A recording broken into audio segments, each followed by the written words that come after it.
بسم الله الرحمن الرحيم إن الحمد لله نحمده ونستعينه ونستغفره ونعوذ بالله من شرور أنفسنا ومن سيئات أعمالنا من يهد الله فلا مضل له ومن يضلل فلا هادي له ونشهد أن لا إله إلا الله وحده لا شريك له ونشهد أن سيدنا وسندنا وحبيبنا محمدا عبده ورسوله أرسله بالحق بشيرا ونذيرا وداعيا إلى الله بإذنه وسراجا منيرا وبعد. Ayat of 62, where Allah subhanahu wa ta'ala mentioned about the people of Iman, the Jewish people, the Nasara, the Sabians, all of them were mentioned together.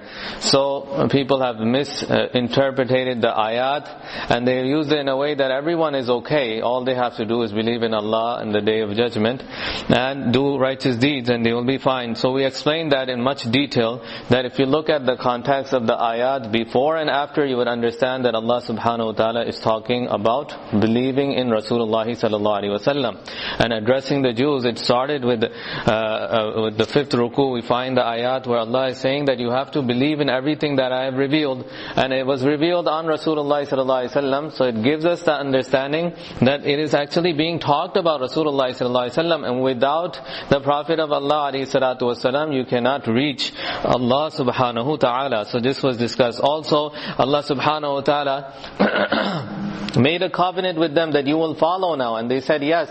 But when they turned away, so the mountain of Tur was raised onto them. It was raised onto them that you have made a covenant, you made a contract with Allah and you're still turning away. So they became afraid and they turned back. And we also talked about that this was not forcing them to bring Iman. They already had brought Iman. This was just to remind them in a different way. Allah subhanahu wa ta'ala brought the approach that they should come back and submit. Again in ayah 64 we find ثُمَّ تَوَلَّيْتُم مِّن بَعْدِ ذَلِكَ. Then again you turned away. फिर तुम उससे फिर गए, जो बात की थी, जो अहद लिया था, उससे फिर गए. فَلَوْلَا فَضْلُ اللَّهِ عَلَيْكُمْ وَرَحْمَتُهُ لَكُنْتُمْ مِنَ الْخَاسِرِينَ. If it was not for the bounty of Allah upon you and the mercy of Allah upon you, you would have been amongst the losers. अगर अल्लाह का फजल तुम पे ना होता, अल्लाह की रहमत तुम पे ना होती, तो तुम जरूर खसारे वाले हो जाते. So this was, what is the fadl? They were given Musa alayhi salatu wasalam, such a great and Jaleel al-Qadr Nabi of Allah came with it. Then Torah, the book of Allah is given to them. Then again they get a beautiful chance to live at the time of Rasulullah sallallahu alaihi wasallam. These are all bounties. When I say Fadlullah, these are the bounties of Allah subhanahu wa ta'ala that were given to them. Wa rahmatu, and also that Rasulullah sallallahu alaihi wasallam is the rahmat of the alameen for every person. So they are living at the time of Rasulullah sallallahu alaihi wasallam and they are not recognizing this great rahmat that is amongst them. وَلَقَدْ عَلِمْتُمُ الَّذِينَ اعْتَدَوْا مِنْكُمْ فِي السَّبْتِ فَقُلْنَا لَهُمْ كُونُوا قِرَدَةً خَاسِئِينَ. Indeed, you have acknowledged those before you that transgressed in the matter of Sabbath or Sabt, or you can say Saturday. فَقُلْنَا لَهُمْ كُونُوا قِرَدَةً خَاسِئِينَ. So we told them to become humiliated monkeys. وَلَقَدْ عَلِمْتُمُ الَّذِينَ اعْتَدَوْا مِنْكُمْ فِي السَّبْتِ. और तुम खूब जान चुके हो कि तुम में से वो लोग जो हफ्ते के बारे में, हफ्ते के दिन के बारे में जिन्होंने जुल्म किया और ज्यादती की. फकुलना लहुम कूनू क़िरदतन ख़ासिईन. हमने उनसे कहा कि जलील बंदर बन जाओ. Now we know this is the story, and this was not related to the time of Musa alayhi salatu wasalam. This is the time of Dawood alayhi salatu wasalam. The command came from Allah subhanahu wa ta'ala that the day of Saturday is sacred for you. You cannot do your worldly job, you cannot earn on that day. It's only for Allah subhanahu wa ta'ala, for your worship. Nothing else should be done on Saturday. It was made very clear to them.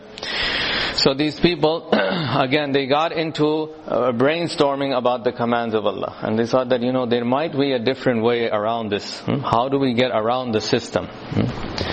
So, in Tafseer al-Qurtubi is mentioned that they came up with different ideas, which we call hilas, or different things which they can accomplish the benefit and at the same time not technically break the command of Allah.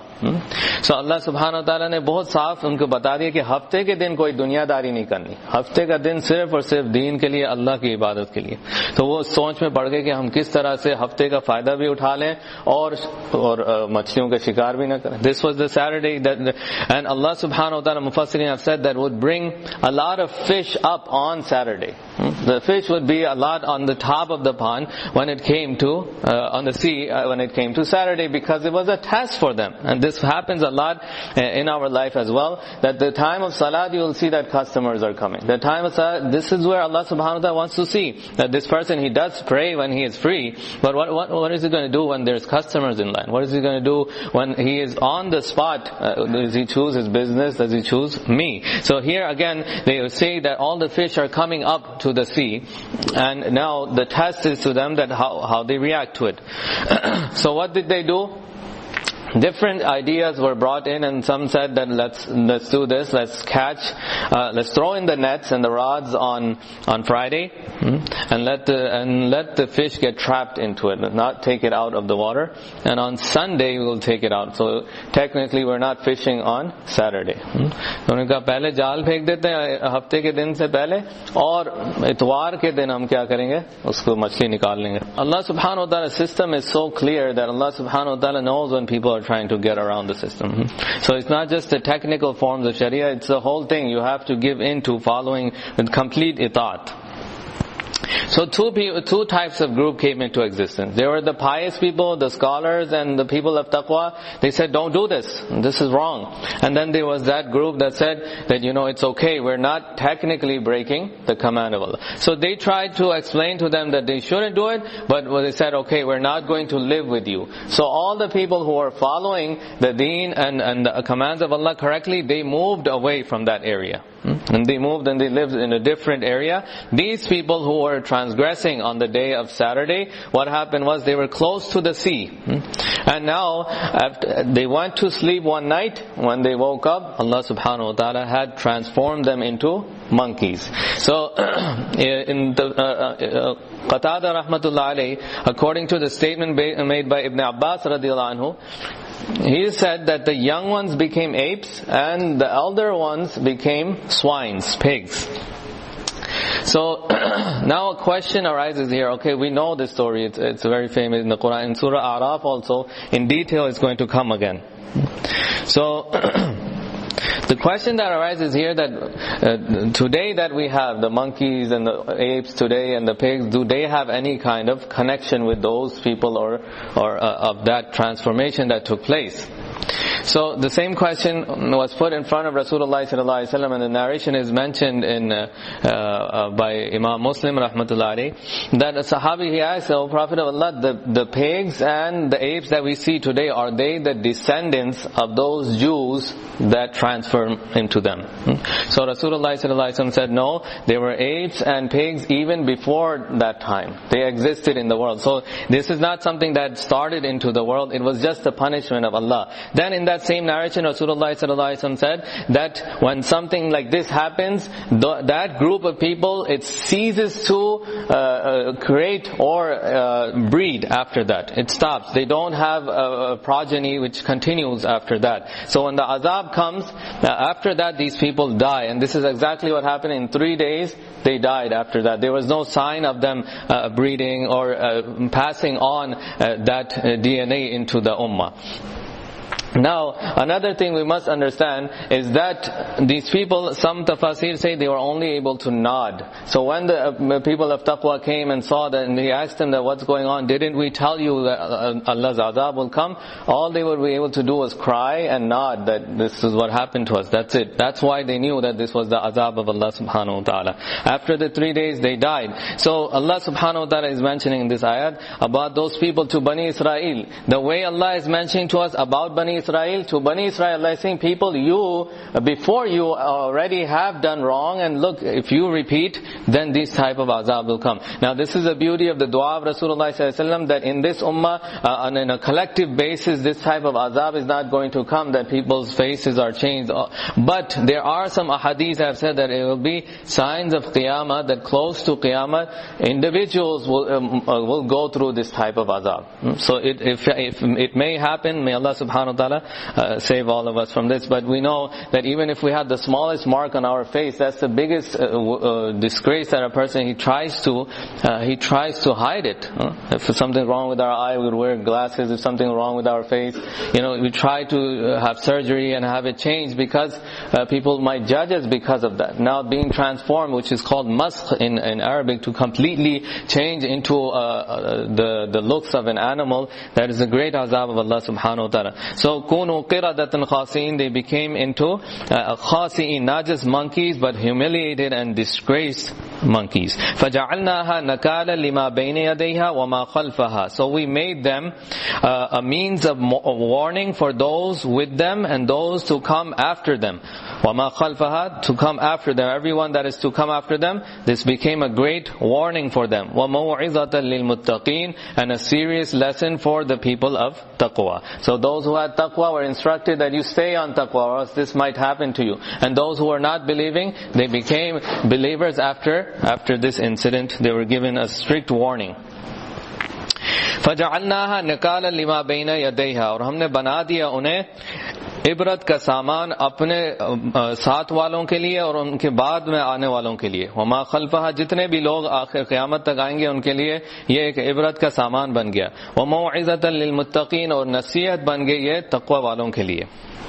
وَإِذْ قَالَ مُوسَى لِقَوْمِهِ إِنَّ اللَّهَ يَأْمُرُكُمْ أَن تَذْبَحُوا بَقَرَةً. Now another great incident is starting here, and these stories we already know. We know, but the point is to remind over and over again that what are the lessons and how we can learn from these stories. وَإِذْ قَالَ مُوسَى لِقَوْمِهِ إِنَّ اللَّهَ يَأْمُرُكُمْ أَن تَذْبَحُوا بَقَرَةً. और जब मूसा अलैहिस्सलातु वस्सलाम ने अपने कौम से कहा कि बेशक अल्लाह तुम्हें हुक्म देते हैं कि तुम ज़िबा करो गाय को. وَإِذْ قَالَ مُوسَى لِقَوْمِهِ, and when Musa alayhi salatu wasalam told his tribe, Inna Allah ya'murukum an tadbahu baqara, indeed Allah commands you that you slaughter a cow for the sake of Allah. Now what is the story here? A murder took place in Bani Israel. Now there's different narration as to what happened. Some say that there was an elderly person who was very rich, and he had brothers and no other relatives. So the brothers were waiting for him to die so they can inherit that wealth from him. Now this person was not dying, it took so long. So what they do, they came up with the idea of somehow killing him. This is one narration that says that they killed him and they threw his body into an area that was different from their own area. So those people are blamed for killing this person, and they had to pay the bloodshed. That's one incident as much. Another incident say that it was between an uncle and a nephew. The uncle was very rich and he had a daughter that was very beautiful. The nephew wanted to marry that daughter. So the uncle, he did not want this to happen, and this caused the problem. So that nephew killed the uncle so he can get the wealth, and also he can marry that girl that he was interested in, his cousin. So it can be either incident, like I mentioned before, that those things that Allah has not mentioned clearly, Mufassirin, they try to get to the depth of it, but there's no certainty in some of the things. But the lesson here, that's what we have to keep in mind, that a murder took place, now what? So a civil outbreak came in. Fasad mach gaya ki kisne qatl kiya. The people where they found the body, they were saying that nobody was left from our house, everyone was home. So they were claiming and making the dawah very clearly that nobody killed him, we're sure, and we're not going to pay for the bloodshed. The others were saying that he was found in your area, so you have to pay for the bloodshed. So now all of this was causing corruption. इसकी वजह से फसाद ऐसा बन गया कि आपस में तोड़ होने लगी बनी Israel. So they came to Musa alayhi salatu wasalam and they said, what is the solution for this? So Musa alayhi salatu wasalam made dua, and Allah subhanahu wa ta'ala said that you have to tell them that they have to slaughter a cow. Now, why a cow? Some of the wisdom and hikmah that are said about choosing a cow, some have said that because these people, they have worshipped the calf. So Allah subhanahu wa ta'ala wanted to take out that sacred feeling that they had about the calf. So Allah is saying that they should slaughter a cow. That can be one of the wisdom, but that's not also mentioned in Tafseer. Some of the ulama have said that this can be one of the wisdom of choosing a cow. Now, we know already that in this incident, it's used as a phrase sometime, because of their questioning and the way they took care of this masla. It's used in a phrase. In Urdu we say that ye masla to Bani Israel ki gaye ban gaya, right? And when we want to explain something that people are getting into too much detail, you actually use this phrase sometimes, that this problem that we are in is becoming like the cow of Bani Israel, that you don't want to do it, you just want to discuss about it. And this is what happened here. When Musa alayhi salatu wasalam told them to slaughter the cow, what did they say? قَالُوا أَتَتَّخِذُنَا هُزُوًا. Are you joking with us? Kya humse mazak karte ho? قَالَ أَعُوذُ بِاللَّهِ أَن أَكُونَ مِنَ الْجَاهِلِينَ. He said, may Allah subhanahu wa ta'ala, I ask Allah and seek protection of Allah that I be from amongst the juhala, the ignorant people. Huzwa, to joke around. Now, why are they saying this? They're saying this because Musa alayhi salatu wasalam is told that a person just died, tell us who it is. And he is saying to slaughter a cow. So they couldn't figure out what's the connection, what's the logic behind this. That what does Allah subhanahu wa ta'ala want from us? Okay, we want to know who killed this individual, and he is saying to slaughter a cow. So we learn another lesson here. That in commands of Allah subhanahu wa ta'ala, the basis of the command is not our logic. This is very important to understand, that the basis of the command of Allah is to follow it whether it goes against your logic or in accordance of your logic. Many of the ahkam mufassirin, they do give a logical explanation, but if we did not understand it for some reason, does not mean that we should not do it. Does not mean that we should not do it. So logic is not the basis of understanding the ahkam of Allah. Yes, it is used to support it. You can strengthen your iman through logic as well, but it should not be the basis of understanding. So in this masla as well, they were saying, tell us what's the logic behind this, right? They're saying, are you joking with us that we have to? So इस मसले में मुफ्ती तकी उस्मानी साहब ने भी इस बात की कि आजकल लोग हर मसले में ये पूछते हैं कि इसके पीछे लॉजिक क्या है, इसके पीछे लॉजिक है, कि ये बता दिए कि अल्लाह का हुक्म है, तो उसके बावजूद भी पूछते हैं कि लॉजिक क्या है इसमें, right? So yes, it is okay to ask questions, but it should not be the basis of after I know, or if I didn't understand, I'm not going to follow. But if it's a command of Allah, I have to follow either way. Huzwa. Now, because of the fact of joking around is here, so I'll just mention the ruling of joking. In Islam, we know very clearly that Rasulullah ﷺ did joke around once in a while, and he had a beautiful sense of humor. There's many incidents. Ulama Ikram have compiled ahadith just about where Rasulullah ﷺ smiled or where he laughed. Those ahadith have been compiled, and it's proven that yes, once in a while you should laugh, you should have a good time with your friends and say a joke here and there. There's one incident about the young Sahabi. His name was Umair radiallahu anhu, and he had a bird named Nughair. So he would say, Ya Umair, ma fa'ala Nughair. Rasulullah ﷺ would kind of tease him once in a while and say, oh Umair, what did you do with Nughair? That his name would rhyme with the name of his bird. So once in a while Rasulullah ﷺ would tease him. And there's incidents like this mentioned to prove that it's okay to laugh and it's okay to joke around. What's the problem here? These people are joking with the command of Allah subhanahu wa ta'ala. Masla yahan pe ye hai ki Allah ke hukum ke saath mazak nahi bardasht ho sakta. This cannot happen, that Allah is commanding something and we're not taking it seriously. And ulama ikram have also said that when something wrong comes into the ummah, many times it comes because of laughing about it. And we can take an example like homosexuality. If you study the history of homosexuality, how it made its way into the American culture, that in the beginning times, it would be taken very seriously. Then through comedy and through joking around, that people would just joke about these people. And slowly, when it got to a point when people are not taking it seriously anymore, when you can joke about something, that means you are not as much serious about it anymore. You can laugh about it. Then when it gets gets to that point, it loses the status of being very serious. And it made its way to such a point that now people are saying that it's okay. Don't even laugh about it. So this is how it started, that through making jokes about things, it's a command of Allah that this is completely wrong, but they made it into jokes and jokes and jokes. And even our youngsters have to be very careful, when we're listening carefully when we're playing basketball or we're wrestling with our friends. Sometimes we say these jokes, oh, you're so gay, you're a homo, you're this and that, right? So we joke around this, but Allah subhanahu wa ta'ala has made it very clear that this is something that is serious, This is something that is serious. Don't take it to be something that you can laugh about. So if somebody is getting to that point of being with this habit, it's very serious. He's lost his connection with Allah subhanahu wa ta'ala. It's nothing to laugh about or joke about. So this is what happened here. So now they're joking. This is one of the things that they made a mistake of fulfilling the command of Allah. जब किसी की चीज के बारे में आप हंस सकते हैं तो उसका मिजाज फिर बदल जाता है इताअत का. قال أعوذ بالله أن نكون من الجاهلين. तो मूसा अलैहिस्सलातु वस्सलाम ने गुस्से में आकर कहा कि मैं अल्लाह की पनाह चाहता हूँ कि मैं जाहिल लोगों में से हूँ, कि अल्लाह से हिफाजत चाहता हूँ कि मैं कहीं जाहिलों में से ना हो जाऊँ.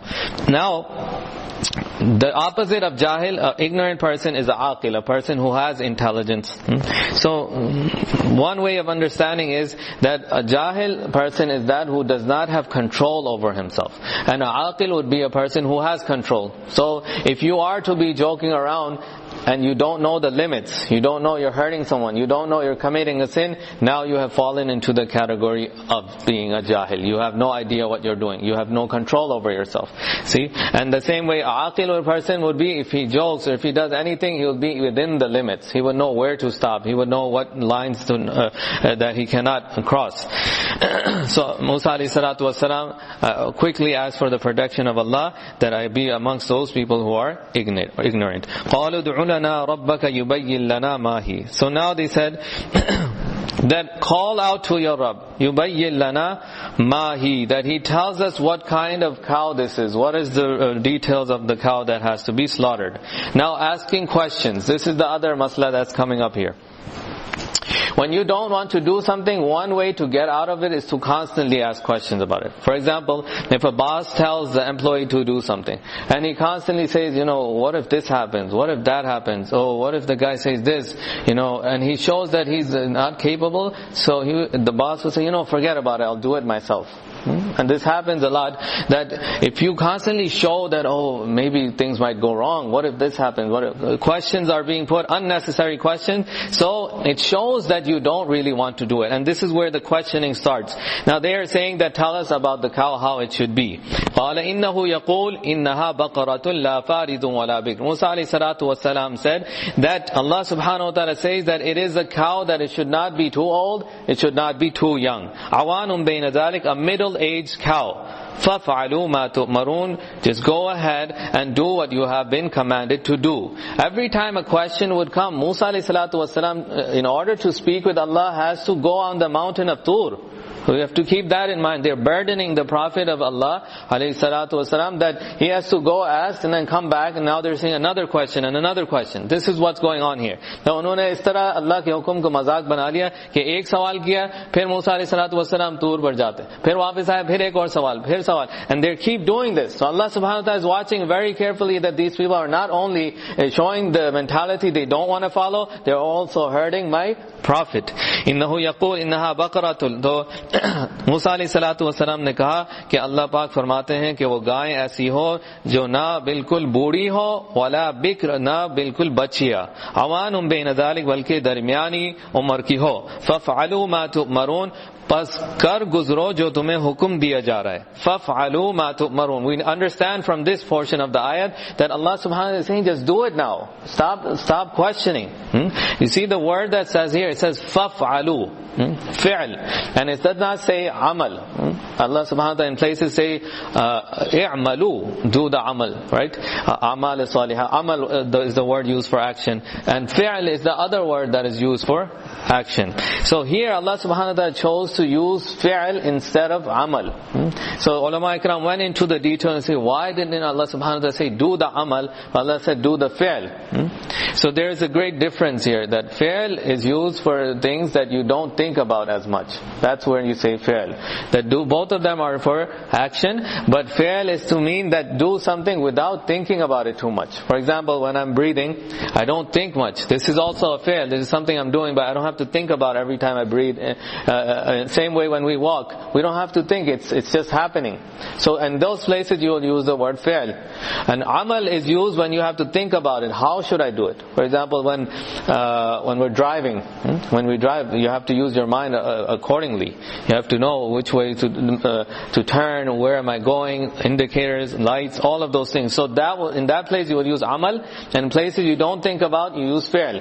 Word fi'l is used here that don't think about it too much. Itna mat socho uske bare mein, bas kar guzro. Faf'alu ma tu'marun, kar guzro jo tumhe hukum diya ja raha hai. Whatever is commanded, go ahead and just do it.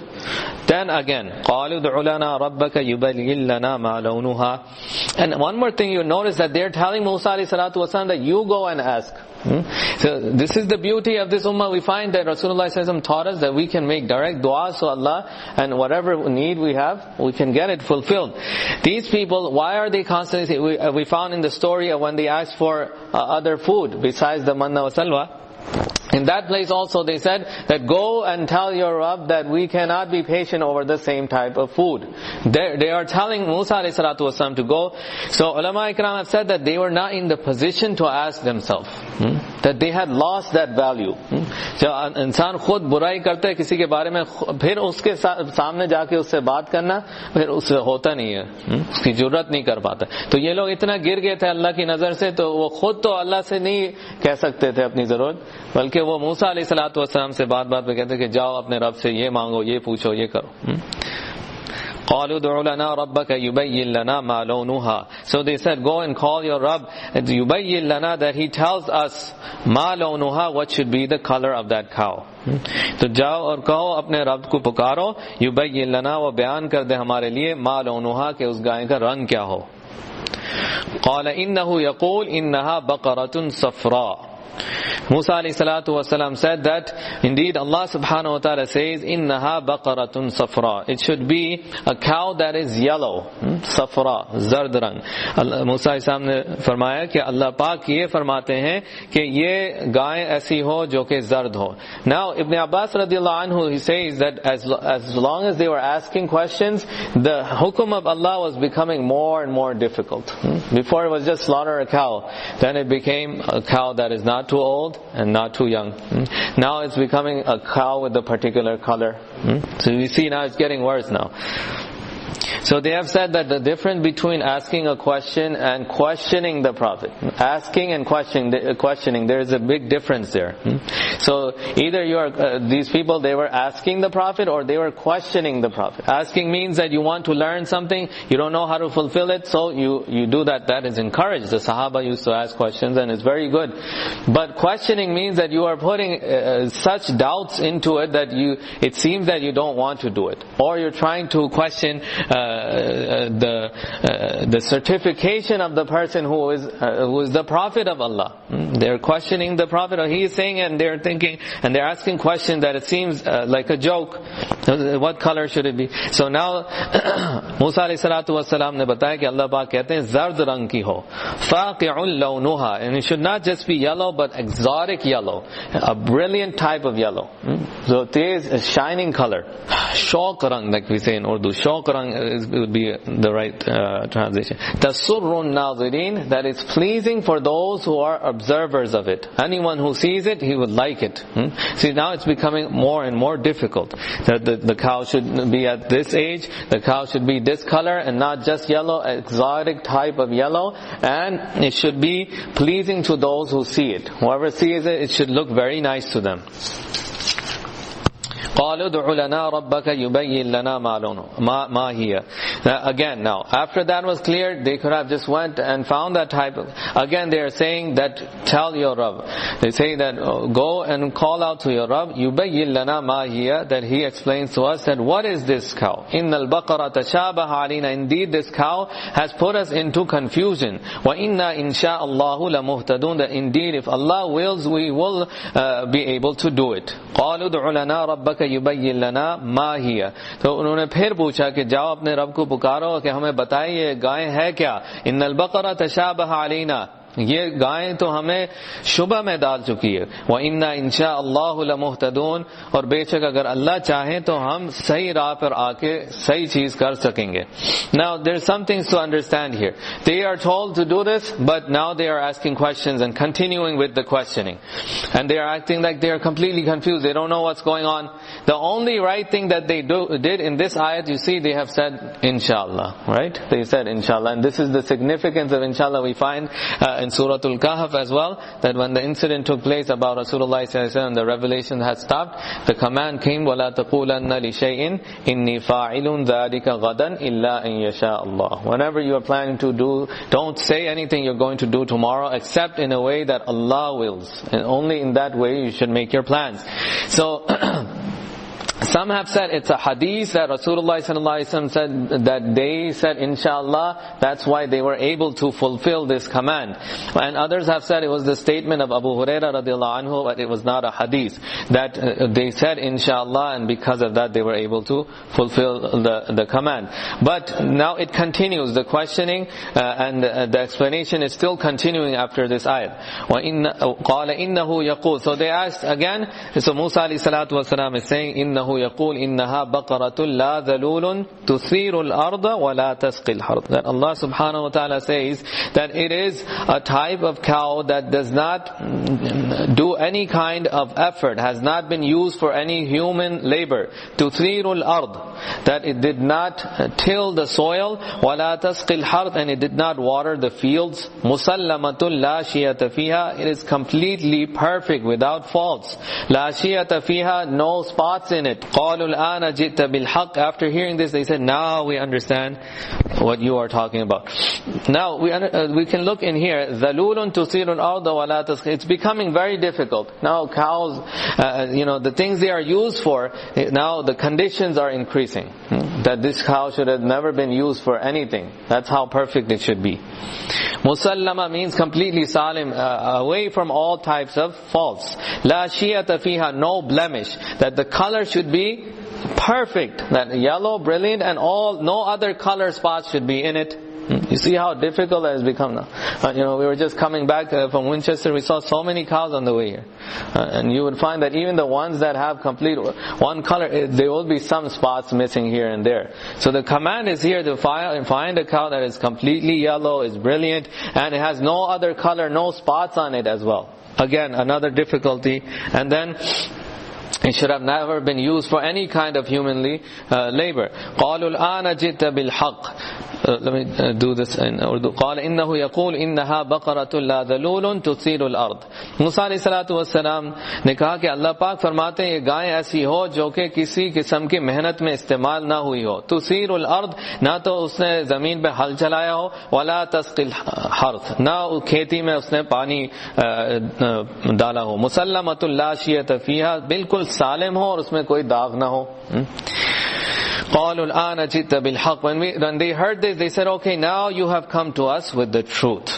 After that they said, فَذَبَحُوهَا وَمَا كَادُوا يَفْعَلُونَ. So they slaughtered it, but it seemed as if they were not going to do it. تو انہوں نے ذبح کر دیا, لیکن ایسا کیا کہ لگتا تھا کہ نہیں کریں گے. وَمَا كَادُوا يَفْعَلُونَ. It was close that they were not going to do it. Now another thing it's very important to understand here, that they started off with the incorrect mentality. Ulama Ikram have said, one is Allah gives us the ni'mat of the knowledge that this is what Allah wants from you. The second thing is that Allah subhanahu wa ta'ala gives us the ability to fulfill that amal as well.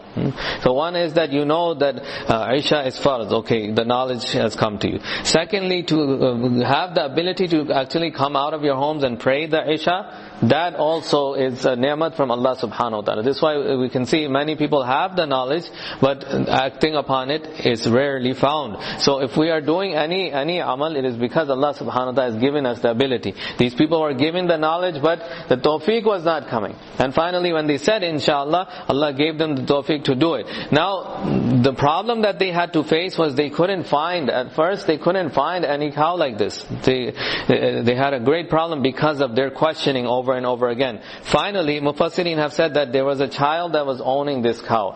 Now, the father had died and he inherited it from his father, and this cow, it had all these qualities. It was close to a golden color. It was free from faults. It was not used for any of these things. But he did not want to sell it because it was one of the things that his father left behind. So they had to increase the price to a great value that it put him into harm just to buy this cow. So another lesson, that when you ask too many questions and get into too many details, now fulfilling that same act, instead of becoming easy, it becomes hard. Now your life is at stake and your money, everything is coming into effect. Everything is becoming a problem, that how do we fulfill this action? In the beginning, if they just slaughtered any cow, it would have been sufficient for them. But these questioning, again, became a problem for them.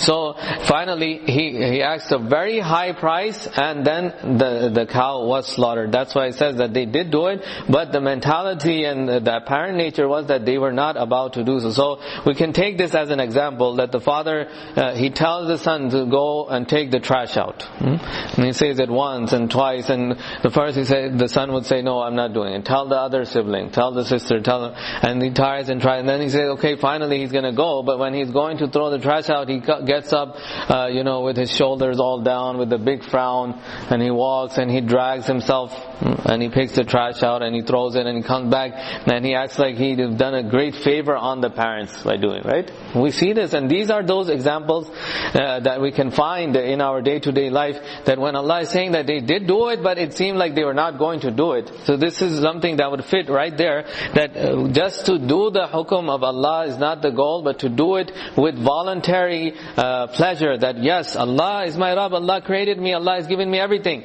Now if Allah wants me to pray, yes, I will do it in every condition and happily do it. This life, this wealth is all given from Allah, and it can easily be sacrificed for the sake of Allah and for the pleasure of Allah subhanahu wa ta'ala. May Allah give us tawfiq and understanding. Jazakumullahu khair wa akhiru da'wana alhamdulillah.